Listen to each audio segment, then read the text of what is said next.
Olá pessoal, sejam bem-vindos à nossa aula número 7 de Projeto e Análise de Algoritmos. Nessa aula veremos a estrutura de dados heap. Primeiro vamos ter a definição do que é um heap, como manter a propriedade de heap e, finalmente, como construir um max heap. O que é um heap? É uma estrutura de dados que pode ser visualizada como uma árvore binária quase completa e ela tem algumas propriedades. A árvore é completa até o penúltimo nível, tá? No último nível as folhas estão sempre o mais esquerda possível. E o conteúdo de um nó também deve ser maior ou igual ao conteúdo dos nós na sua árvore enraizada nele. Isso para definir um max heap.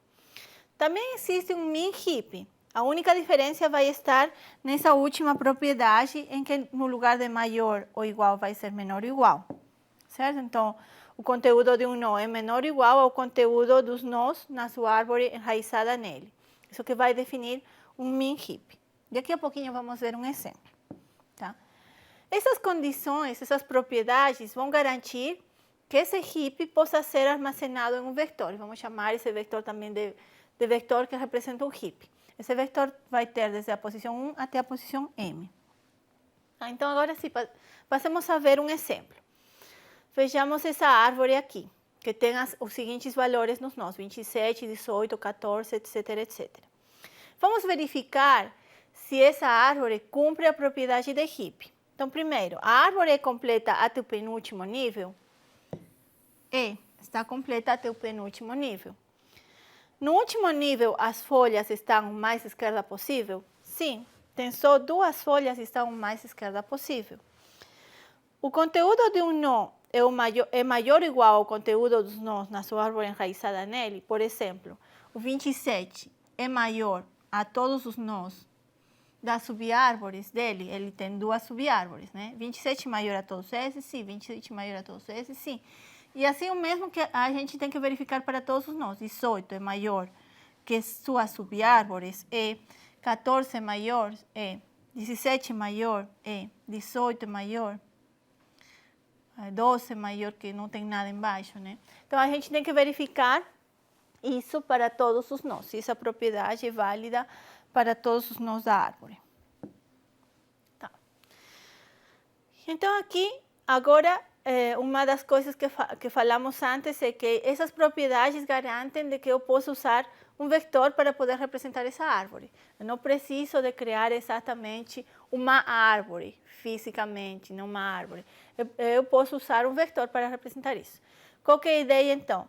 A ideia é colocar esses valores por níveis. Então, eu vou colocar o 27 na posição 1 do vetor, o 18 na posição 2, o 14 na posição 3 e assim por diante, por níveis. Tá? E isso, como não tem nenhum buraco no meio dessa árvore, né? Vocês não vão ter um buraco no meio do vetor. Então, aqui está no nosso vetor, 27 primeiro, depois 18, 14, 17, 12, 13, 11, 15 e 16, por níveis.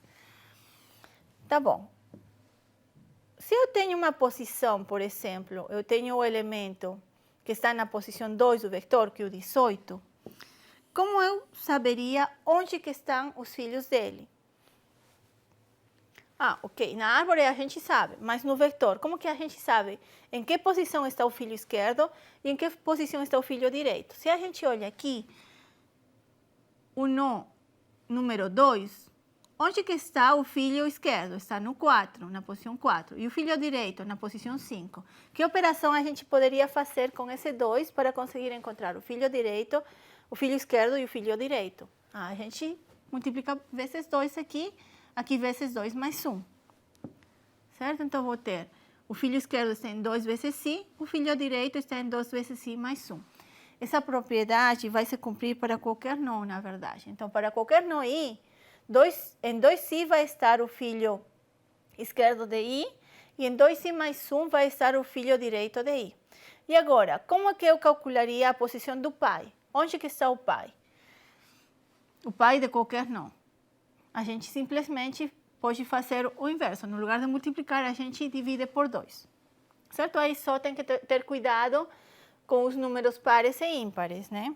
Para isso, então, a gente pode usar o chão. O pai está na posição I dividido por 2, chão. Essa seria a posição do pai. Então, por exemplo, o pai do nó 6 está na posição 3, tá certo? Tá. Para todo nó I de 2 até M, essa propriedade vai ser cumprir. A na posição I sobre 2 vai ser maior ou igual a A na posição I. Por quê? O pai, para um max heap, o pai sempre tem que ser maior que o filho. Certo? Então, isso vai garantir que o maior elemento também está onde? Está na raiz. O maior elemento de toda a árvore sempre vai estar na raiz. Tá bom. Uma outra coisa que a gente pode ver nessa árvore é o nível, né? Esse daqui seria o nível 0, o nível 1, o nível 2, o nível 3. Tá, cada nível P, na verdade, então vai ter, a gente pode fazer um cálculo, ele vai ter exatamente 2 AP nós, exceto o último nível, se ele não está completo, né? Se o último nível não estiver completo. Então, por exemplo, o nível 2, quantos nós tem? O nível 2, estamos aqui, ele tem 4, que é 2 elevado a P. 2 elevado a 2, 4. Uma outra característica, uma outra definição que temos que ver é a altura.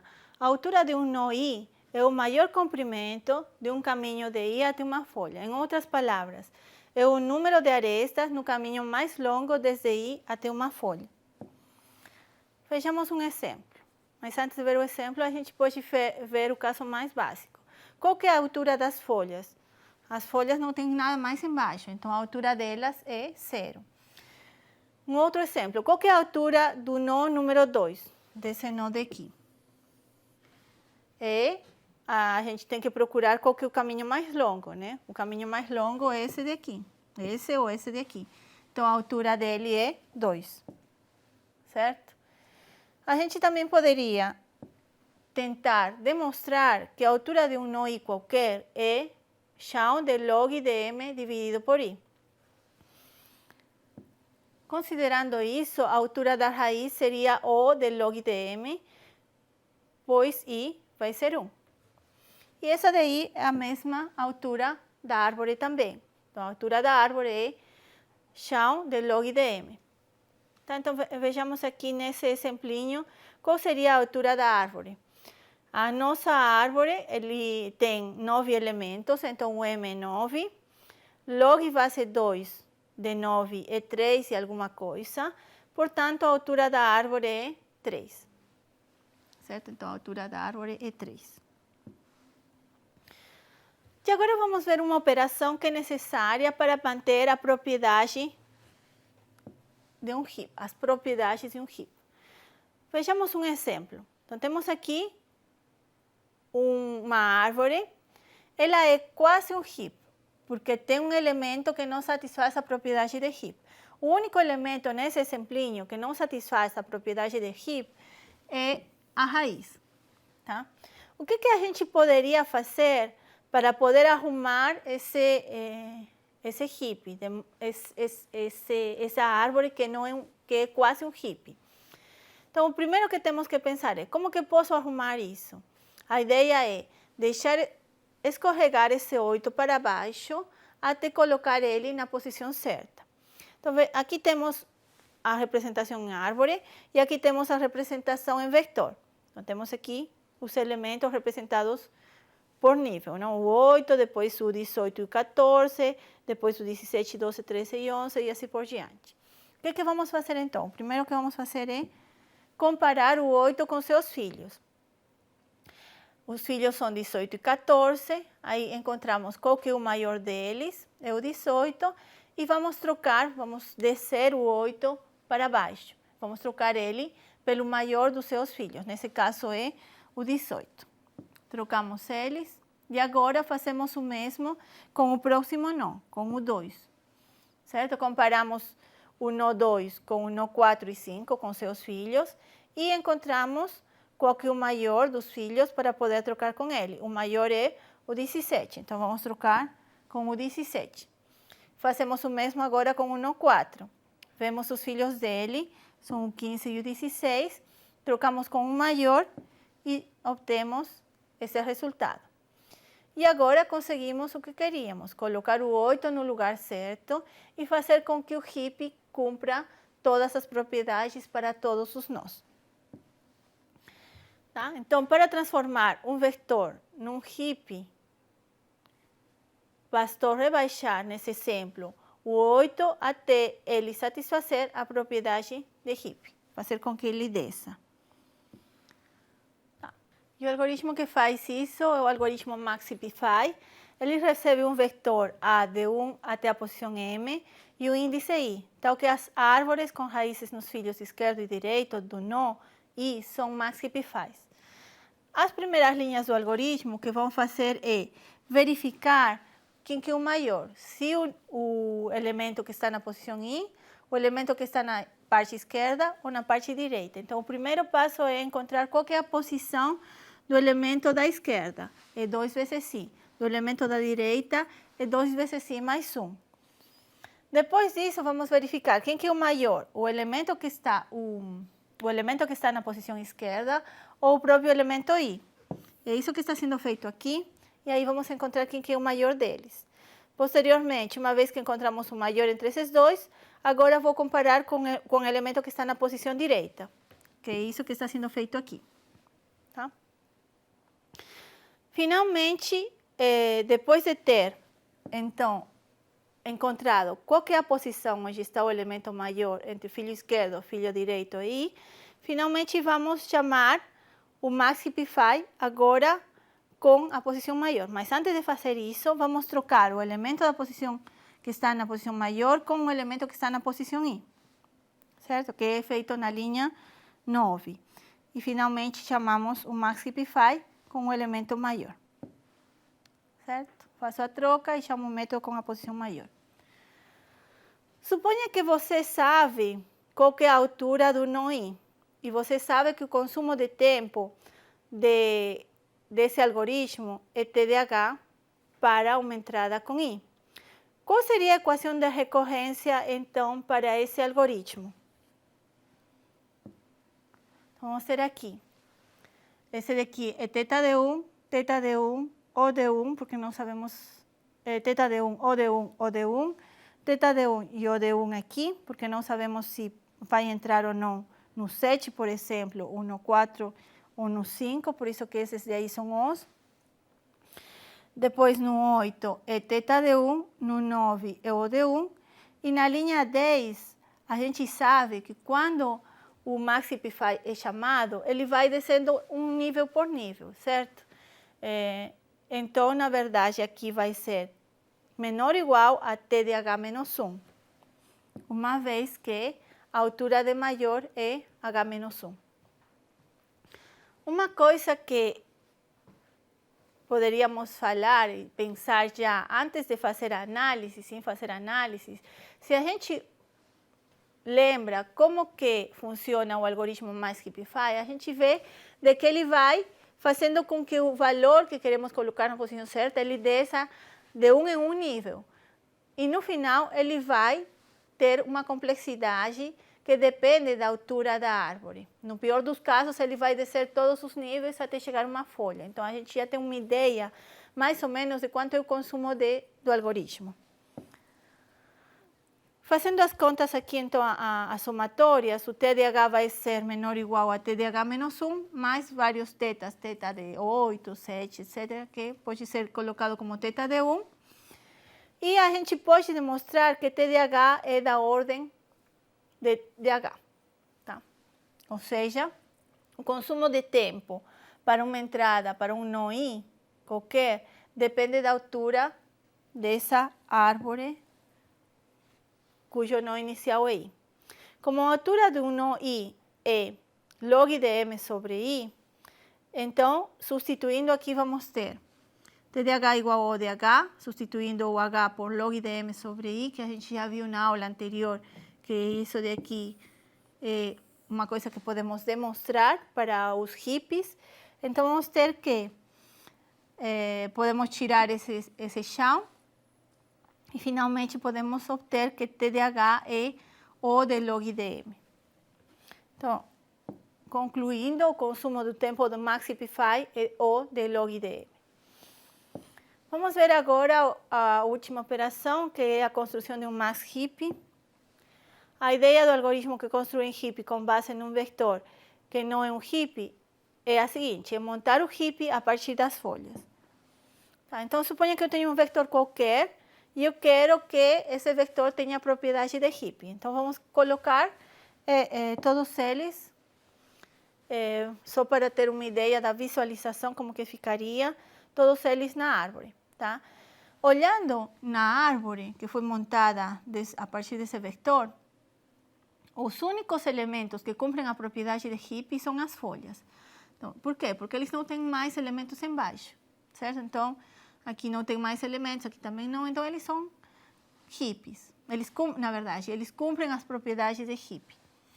Tá? Então, que são os elementos desde a posição n meios teto até n. Tá? Então, se eu sei que todos eles cumprem, eu vou começar com aquele que não cumpre. O primeiro que não cumpre nessa ordem seria o 35. Então, vamos começar com ele. Comparamos o 35 com os seus filhos. Então, aqui, temos que encontrar quem que é o maior. O maior dos filhos é o 70. Então, eu vou trocar o 35 com o 70. Certo?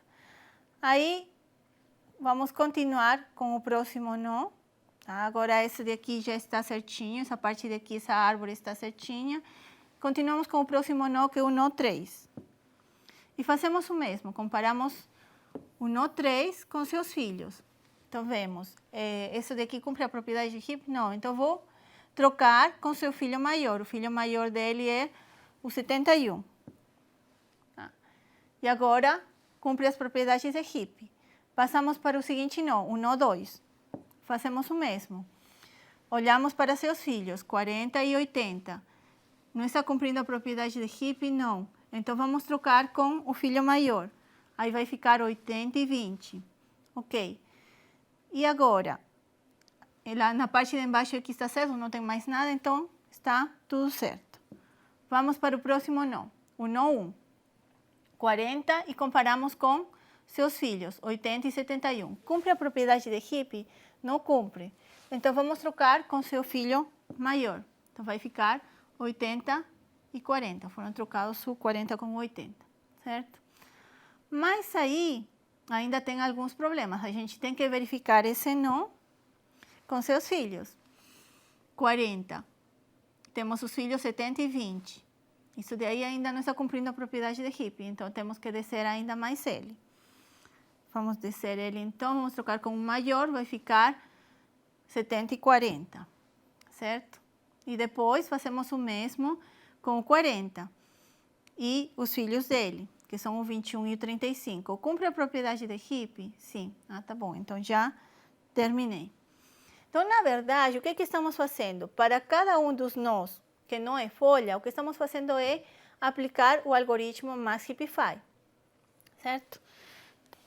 O algoritmo que faz isso é o algoritmo will mais heap.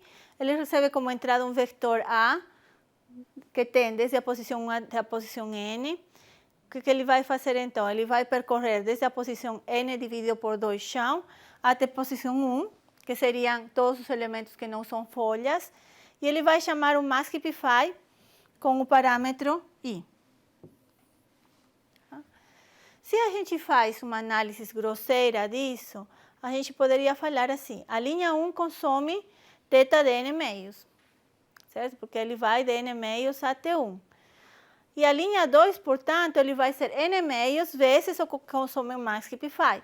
E acabamos de falar que o max heapify consome log de n. Portanto, daria n meios log de n. No total, seria O de n log de n. Tá? Mas isso fazendo uma análise assim bem superficial. Se a gente fizer as contas direitinho, uma análise detalhada, a gente precisaria contar o número de nós em cada nível e multiplicar pelo custo do max heapify para cada um desses nós. Tá? E isso depende, a gente sabe que isso depende da altura do nó. Se fazemos essa análise detalhada, vamos encontrar que o consumo de tempo do will max heap, na verdade, é θ de n. Então, essa foi a nossa aula número 7 sobre a estrutura de dados HEAP. Na próxima aula teremos o algoritmo HEAP Sort. Aguardo vocês, então, para a próxima aula.